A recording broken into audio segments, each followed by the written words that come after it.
వచ్చిందయ్యా వయ్యారి. ఏంటి అంటే అది అది అది నసక్కు చెప్పేంటో, నాకు బావతలు బోల్డ్ అంత పనులు ఉన్నాయి.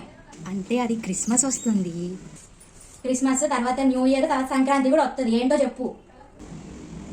అర్థమైంది. ఇంట్లో ఎవ్వరు ఎలా అయినా కానీ నీకు బట్టలు కొనాలి, అంతే కదా? కొంటాను. కాకపోతే ఇంట్లో పనులన్నీ చేస్తే అప్పుడు బట్టలు కొంటాను. ఇంట్లో పనులా? మహా అయితే బట్టలు ఉతకడం, గిన్నెలు తోమడం, అంతకుమించి ఏముంటుంది? కొత్త బట్టల కోసం ఆ మాత్రం చేయడం ఏంటి? చేసేది. సరే అమ్మ, చేసేస్తాను. వన్స్ కమిట్ అయ్యాక మళ్ళీ డ్రాప్ అవ్వకూడదు, చూసుకోమని. కొత్త బట్టల కోసం ఇనన్ని మాట అంటే మాట చేస్తుంది.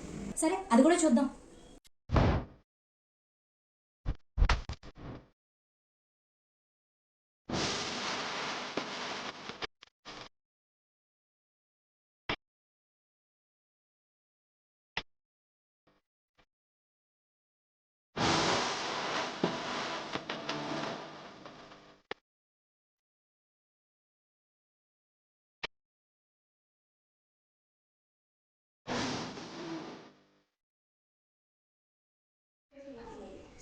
పర్లేదే, పనంతా బాగానే చేసావు.